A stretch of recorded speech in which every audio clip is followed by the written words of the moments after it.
Well, the first thing you want to teach anybody, a child, a kid, anybody, is that you'll never earn your way to freedom. You just don't. You look around and you see, Kurt Schilling, if you remember from Boston Red Sox, made $100 million a year. He's broke, bankrupt. I asked Warren Buffett, I said, what made you the wealthiest man in the world? And he smiled and he said, 3 things. He said, living in America, great opportunities, having good genes, so I lived a long time. And he said, the last thing is compounded interest. And we all know about compound interest, but I give an example in the book of this guy, Theodore Johnson, worked for UPS. Never made more than $14,000 in income in his entire life in a year. And in old age, he was worth $70 million. And how did he do it? All he did was he took a percentage of his income. His percentage was 20%. Now, his family said, we can't save any money. But he met a friend who said, if you pretend there's a tax, and the tax just took the money away from you, and you never see it, the money just comes out of your account and goes in an investment account, you'll be financially free. So he was disciplined. He didn't look at it. It happened. $70 million by compounding. So people's mistake is, and kids don't know this, adults don't know this, that you won't earn your way there, but you can compound your way there. Yeah. What I wanted to do is say, where do you put that money? That's the trick, right? That's the secret. Well, the first trick is actually doing. Almost nobody does. Right. The second trick is you really have to understand where you're going to get hurt, because the fees. The fees are just destroy people. You have a whole chapter about the fees. I was like, this is incredible. Isn't it wild? It's nuts. Like, you lose so much money just on the fees. Well, just so people have an understanding, 96% of all mutual funds never match the market. I mean, they never beat the market.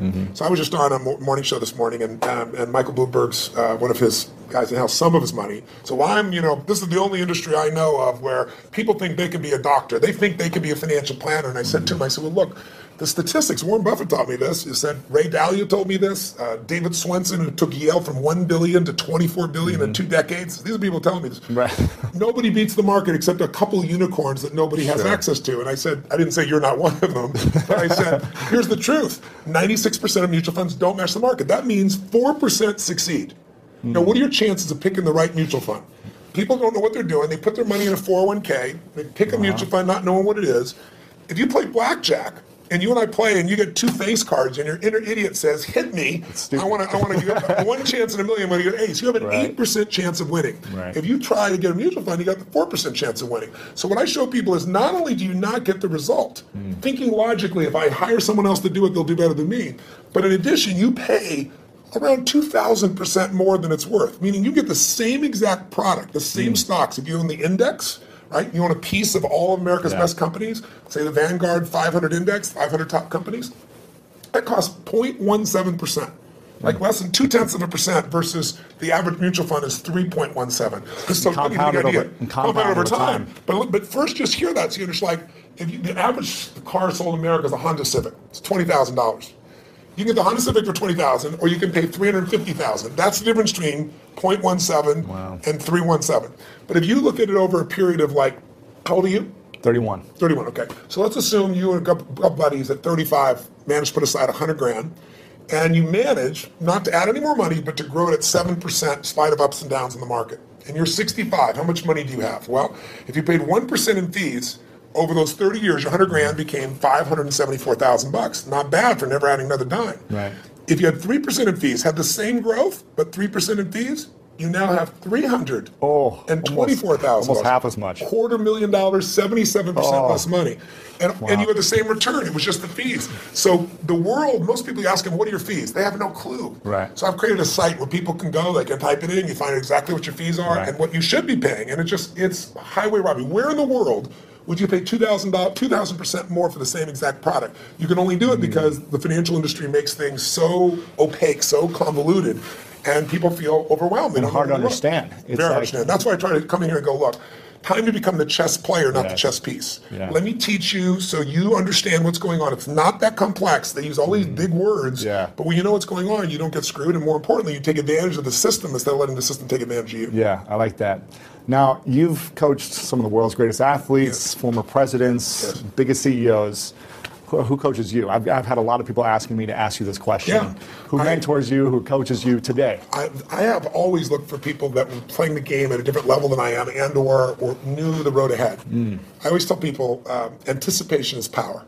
If you ever play a video game against a child, it's pretty disastrous, right? Maybe not for you. You're maybe a different generation. But for me, it's like, it's not the kid is faster and smarter. If they played this game before, like 8 million times. So they know the first shot's here, the second shot's here, the third shot there, and you're like reacting. So when you're reacting to things, you fail. So my mentors have been people over the year, different people. My earliest mentor was a man named Jim Rohn. He was a personal development speaker, just touched my life.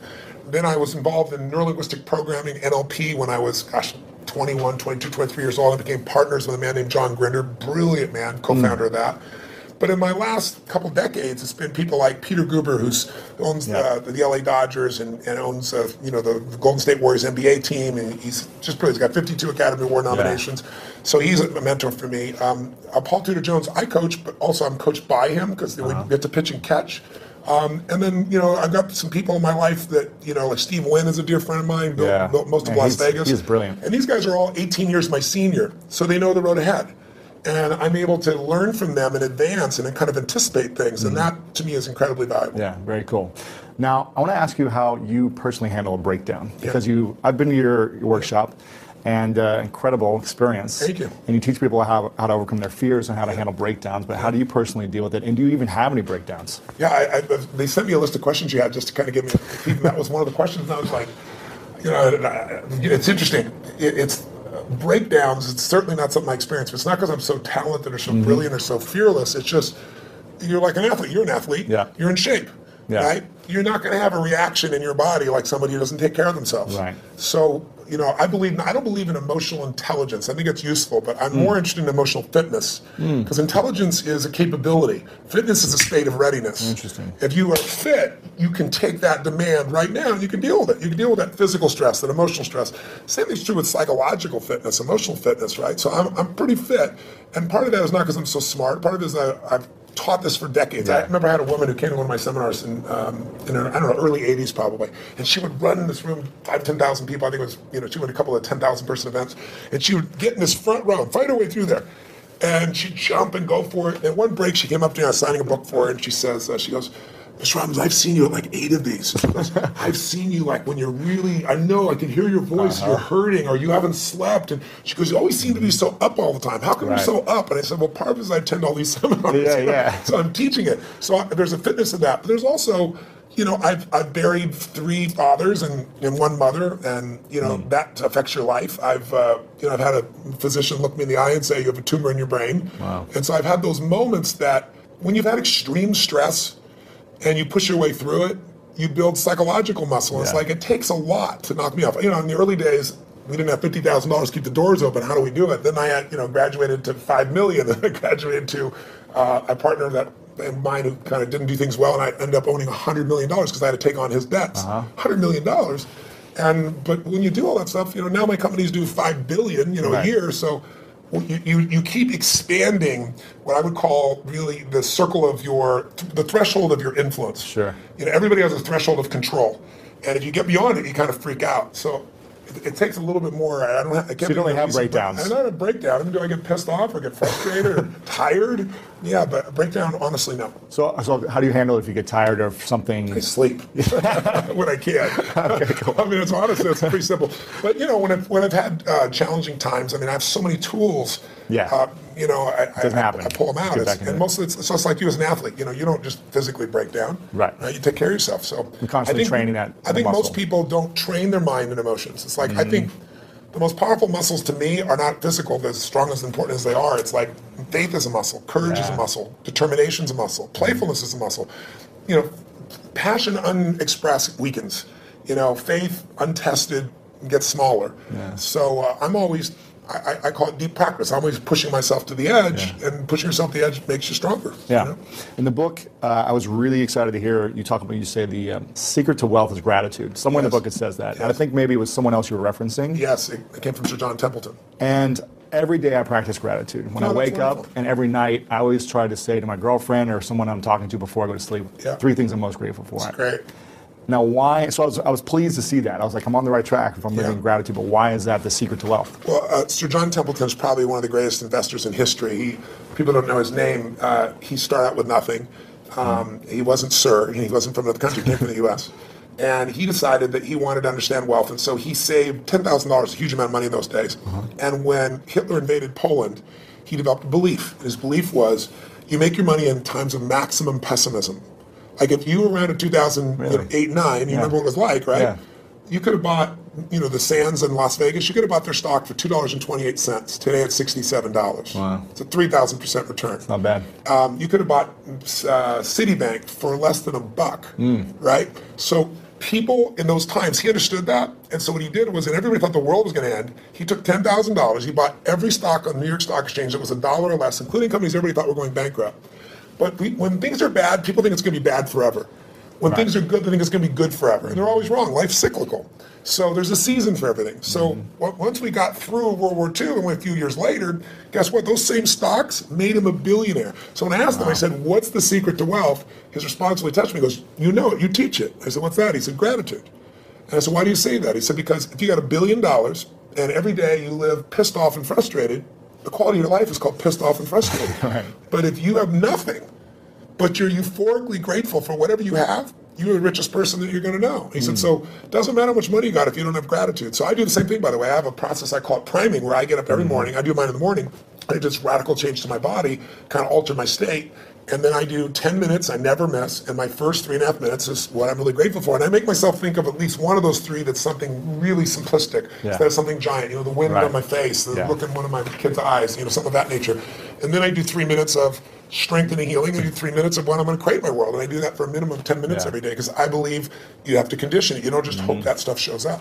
You set your intention each morning. Well, not every day. Yeah, very cool. So what are you most grateful for recently in your life? Gosh, so many things.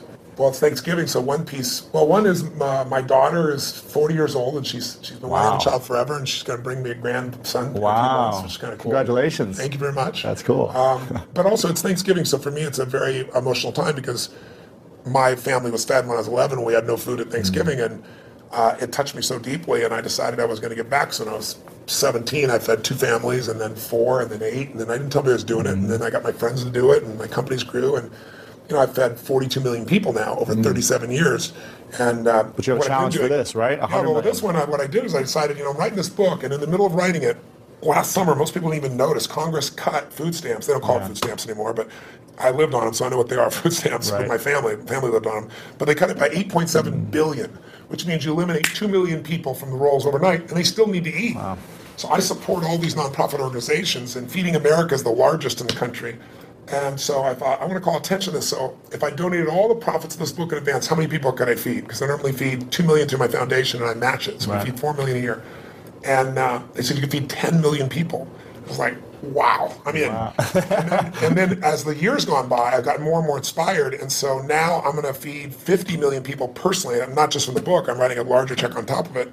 But also, I'm working with Feeding America to get matching funds to feed 100 million people. Incredible. So to go from my family not being able to eat to feeding 100 million people is a pretty amazing sense of gratitude and a sense of grace. And I've done my part, but there's been grace in that as well. It's amazing. It's incredible what you're doing, and very inspiring. So thank you for doing that. So anybody who gets the book, you're feeding I'm not getting any from it. It's for you. But it'll also feed on average 50 families every book. 100% is being done. 100%. Not only 100%, more than that. Yes. That's amazing. Yeah. Now, I think I also read in the book, I don't know if you said this or someone else said this, but the key to living is giving. Yes. Now, I think I might have heard you say this actually back when I first saw you when I was 16 at an event. And I remember thinking, I don't have anything to give. I don't have any money. How am I supposed to invest my money? 10, 20% every month. And then how can I give on top of that? But I really understood that, it's so valuable and important to give. And I work with a lot of nonprofits myself, building schools for kids around the world. That's wonderful.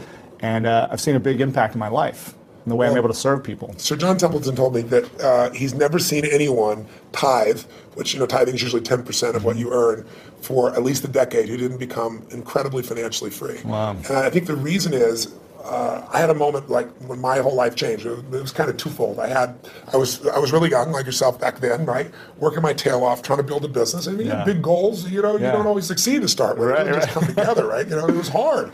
And I remember I was so frustrated because I was working 18-hour days and nothing was working, and I was broke, and I felt embarrassed, I should be doing better than this. Sure. And so I was driving home from Orange County on the 57th freeway in San Gabriel Valley, out near a place in Pomona, California. It probably doesn't matter to us, but I can remember it so vividly because it was almost midnight. And I was at this breaking point. And then I was like, why am I not, doing better? And then I just pulled over the road, and I used to keep these journals. I still have them, written journals. And I wrote in big lines, the secret to living is giving. And I started crying.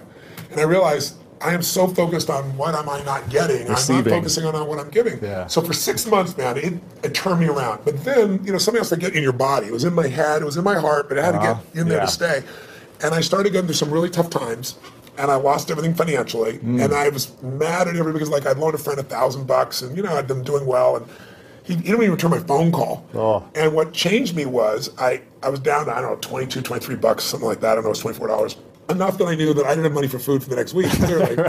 And I didn't have any prospects. And I was living in Venice in this 400 square foot bachelor apartment, feeling sorry for myself, getting pissed off. And I thought, you know what, I got to eat.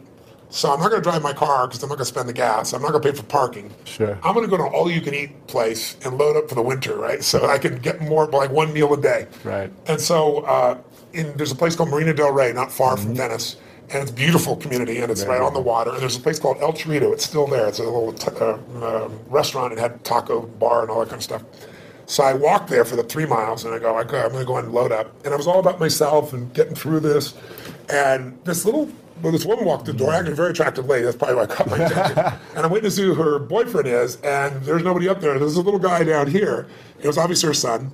And he's wearing this 3-piece suit, a little vest. He opens the door for her. He pulls out the chair for her. And it was just, he stared into his mother's eyes. I mean, it was just pierced into her eyes. I don't know what it was, but something about him was just so moving. He was such a sweet, caring, loving young man to his mother that moved me. So I paid for my meal. I don't know what was left, $17, $18. Put it back in my pocket, was left.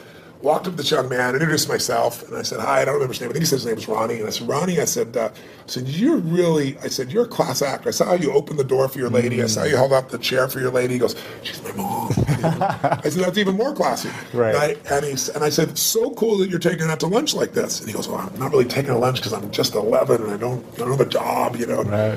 I said, yes, you are. And I had no plan. I just reached in my pocket, took all the money I had, changed dollar bills, and threw it right there in front of him.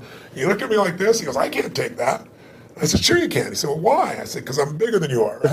And he got this big grin on his face. His eyes got this big. And I just shook his hand. I didn't even look at his mom. And I just walked out the door. But the reason I tell you the story is I had no car. I had no money. I was euphoric. I was like flying home. I was like, I probably looked like an idiot, probably skipping or something. I mean, I was just, and what I felt was, I should have been like, what the hell did you just do? I have no meal. What are we going to eat? Right. I went home that night, I laid out a plan. And the plan was going to take me, 10 days, 2 weeks. So I thought, well, people fast for a week. I could fast for a week, that type of thing. And I had this great mindset about it. And I woke up the next morning, and I get the old regular snail mail shows up. And it's this guy I've called a zillion times who wouldn't return my call. I open it up, there's a check, $1,000 plus interest and an apology. Wow. So I'm sitting there, and I started to cry, honestly. And I was just like, why did this happen, And I don't know if it's true, but I decided that day this happened because I did the right thing. Because I didn't have a plan. It wasn't a strategy. I just thought this little soul beside me, I knew it was right, and I did it. And I didn't do it because I thought I could or I couldn't. I didn't even think about it.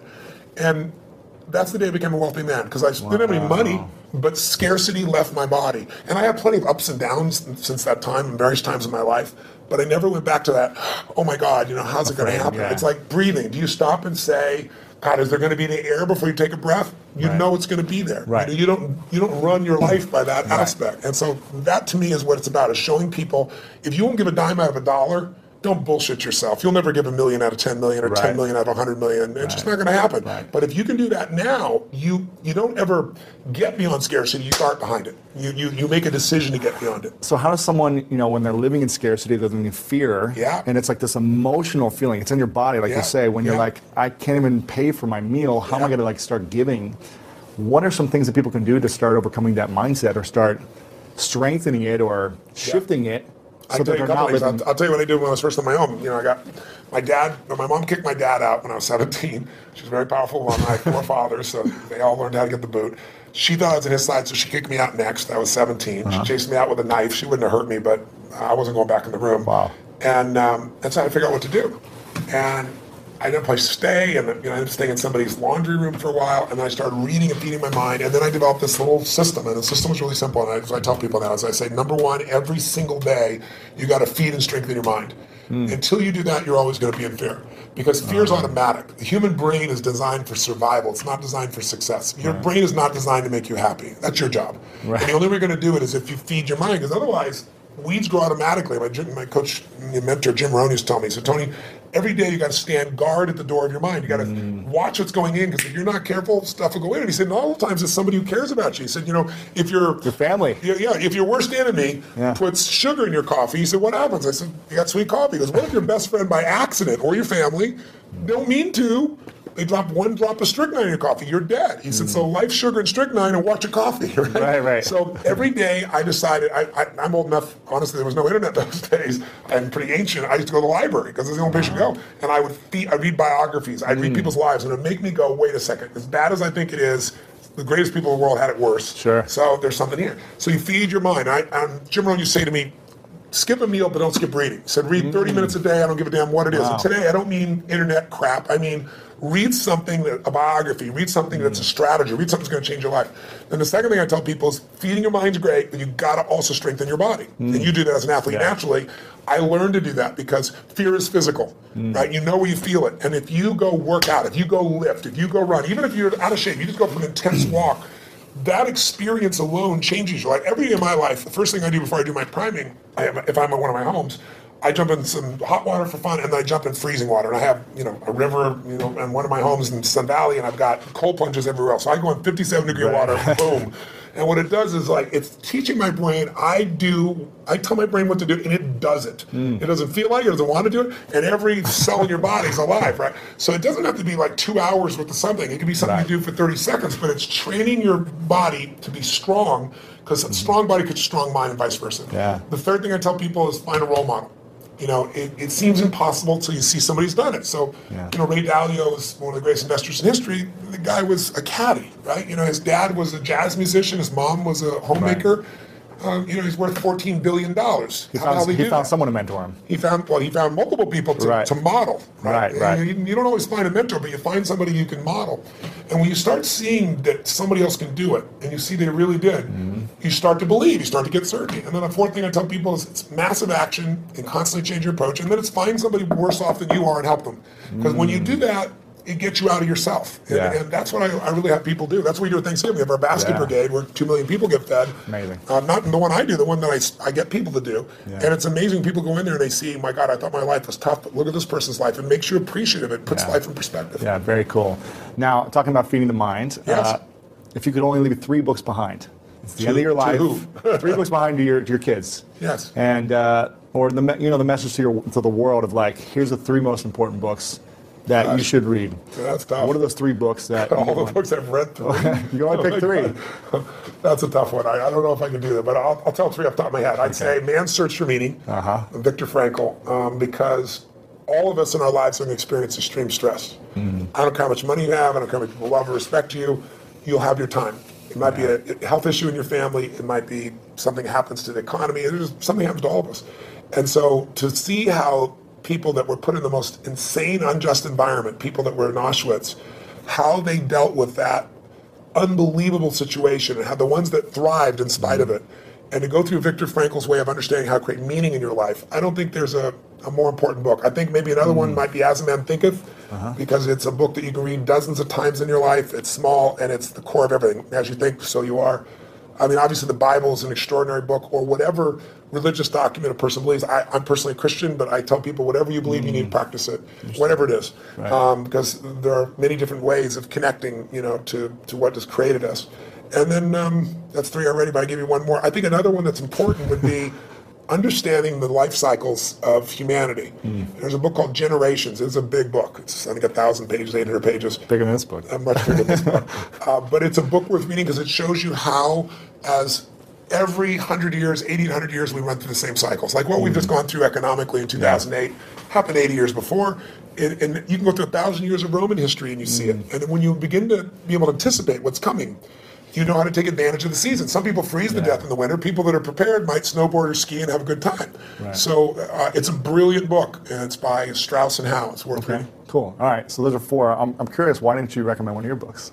I don't think I'm the best book in history. I'm just teasing. I'd frankly have put some in an event. Exactly, yeah. Events are incredible. This is a question from your son. Yes. And I said, is there any question you haven't asked your dad that you're still curious about? And he said, yeah. He's pretty calm, actually. He's a calm guy. He's not outrageous like you. He's pretty outrageous. And he said, my dad does everything on such a big scale. Everything is big. Everything is huge, impactful. It's like the biggest it can be, the best it can be. Yeah. He said, but I wonder what something small he's done that he's so proud of. So is there something small you've done? An example was you giving money to, that child. It was a great example of that. But is there something recently you've done that's so small that you're like really proud of? A lot of people don't think proud is a good term. I think it actually is. Ego is edging God out. That's when you make shit up to make yourself feel good. But I think if you've really done something, you have, and no one could take that from you. And so I'm proud of who I am as a man. I'm proud of the things that, what goes on when the camera's not on. And there are people around me all the time that will tell other people stories about what I'm really like. So I don't have to communicate that to people. It gets shared. So I don't know. There's so many things in life. I don't measure them as big versus small. Sure. My wife was somebody who would see one person and be thrilled, and I had to see 10,000. I think so. She's balanced it out for me. I feel like life is short, and while you're here, I want to have the most impact that I can. So I go deep and I go wide. Right. But every interaction to me is an important interaction, and sometimes that interaction is just being kind. I know it sounds stupid, but kindness can, to the right place at the right time. Somebody can be suicidal. You don't know it. You're being kind, and it changes their state. Yeah. It's an interesting story of there's a gentleman who wanted to kill Nixon, and he couldn't get access to Nixon. It's a true story. And so he wrote a journal. That's how we know the details of it. And he decided he's going to go after Wallace, and he's going to shoot Wallace. And he actually did do that shooting. And when they read his journal, it was fascinating. He didn't want to kill Nixon because he didn't like him or Wallace. He just wanted to be famous. He wanted to be worth something. And one of the reasons he didn't kill Nixon is he was going after Nixon, and he was this far from the president, and an old woman bumped into him just as he's reaching in his pocket to get this gun. And in the middle of this, everything's frenzied. He wants to shoot, become the most famous man, another one of those assassins. And this woman grabbed his hand and said, "I'm so sorry. I'm just so sorry." Really? And he said in his journal afterwards, his hand was on the gun. Wow. And her looking in his eyes with this love in her eyes and this kindness in her eyes, he said, "I couldn't make her witness that," and he put the gun away. Oh, man. That saved Nixon's life. Wow. Right. So we went after Wallace, But that's the power of a moment of kindness. So I think we underestimate. Somebody came and fed my family when I was 11 years old, Obviously, the person must not be alive still because I've told the story these last 20 years. And they haven't reached out to me. Yeah. But, imagine what the impact of that was by that one little act of kindness. Crazy. Yeah, amazing. So go back to 31. You're 31. You're my age. Yeah. What are the three things you do with your money based on the information in this book? We talk a lot about asset allocation. Yes. The fees, understanding where you're putting your money, and understanding finding a fiduciary, right? Yes. We talk a lot about that, but what would you do if you're making... Knowing what I know today? Yeah, go back, you're 31 years old, what would you be doing? Well, three things you do first. Well, you have a good income, so we're talking about you. Yeah, right? sure. Okay. So you're making 6 to 7 figures. Great, that's wonderful. Yeah. So what I would do in that range is I would take and I would model one of the best masters. If it was me, one of the people, asset allocation, so people are clear, is the one thing that I met with David Swenson. He took $1 billion, turned it into $24 billion in 2 decades, in 20 years. Just mind-boggling. $1 billion a year, right? Just think about that level of doubling. It's just mind-boggling.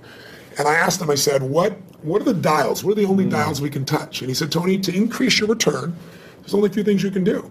He said, you can make better selections of stocks. He said, you can have better timing.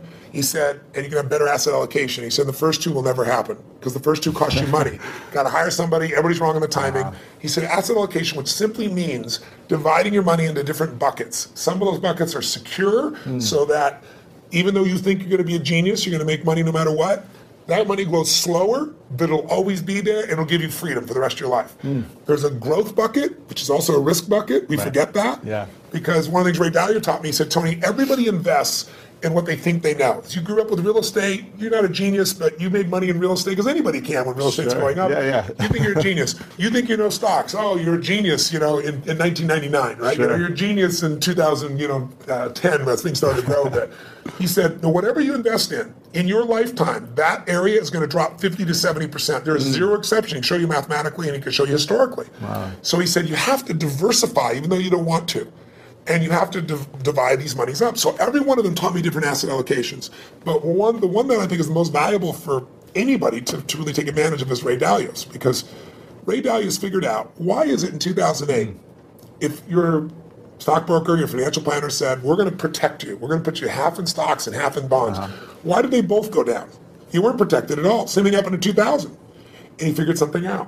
When you think you're in a balanced portfolio, you're not balanced. And the reason is stocks are 3 times more volatile than you'll find in bonds. What does that mean? It means when you think you're 50-50, you're 50-50 with your money, but you're not 50-50 with your risk. You're 95% at risk and 5% on the good side. That's why everybody loses. So he figured a formula because he said, look, someday I'm going to be gone. Yeah. I want my kids to have the money long term. I want, all the philanthropic things I'm doing to be taken care of. So he spent 15 years studying the markets and figured out, how do I design a portfolio that'll make money every time? Like, if it loses money, it lost in 75 years, it's lost 1.6% when it's lost, but it's been right 85% of the time. Wow. If you went to Vegas and you got a plan that worked for 75 years and made money 85% of the time, and when you lost 1.6%, and when you gained more than 10%. The biggest loss in 75 years is 3.95%, less than 4. Wow. So why did people not make it in the stock market? Because when you take a 50% hit, they all say stay in. Nobody, the average person never stays in. Sure. If you look at the last 20 years, the average person, the stock market over 20 years, from 1993 to 2013, has averaged 9.2%. Pretty cool compounding. You double your money pretty damn quick doing that. Right. But the average mutual fund investors made 2.5%. Why? Because they freak out, they sell when it goes down, they buy when it's looking good, it's just the wrong time to buy it. They don't know what to do. So what Ray Dalio's strategy does, and by the way, he's never shared this strategy ever publicly. And he gives it in here. He gives it in here, which is mind-boggling. I pushed him, I teased him, I cajoled him. In the end, I said, look, you're not taking any more money, help the average guy out. He lays it out. You can do it yourself, or you can have someone else do it for you, but it takes 15 minutes a year and 85% success over 75 years. And I could take any time period, the last 30 years. You lost money 4 times.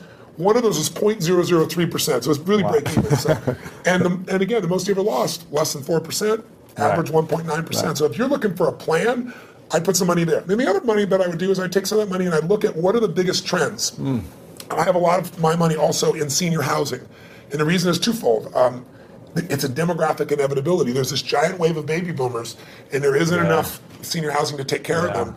And I like it. I like to create a quality place for someone to be able to be lived and taken care of and so forth. But there's huge income from it, and there's the growth in the asset itself. Sure. So I'd be looking at what are the big trends, but I would make sure I locked down a segment of my money that I took a percentage of my income no matter what, and I made it really big, and I made it so I never have to work again. And that's where I am now. I don't have to work. And what's ironic is, when you interview people that make at least $750,000 a year, right, just under $1 million, 80% of them say they'll never retire. When you interview people that make a very little amount of money, they all talk about wanting to retire. Right. And the people that do retire say they'll retire after 75. Like, Steve Williams, my buddy, he's 72. Warren Buffett's 84 now. Still working. I met with Jack Bogle, who created Vanguard. He's been in the business 63 years. Wow. He's 85 years old and such a genius. Sitting down there, he spent 4 hours with me, by the way. He came by for 45 minutes. He wrote in the book here, he goes, Tony Robbins came by for 45 minutes. 4 hours later, I had the most provocative and probing interview of my life, he said.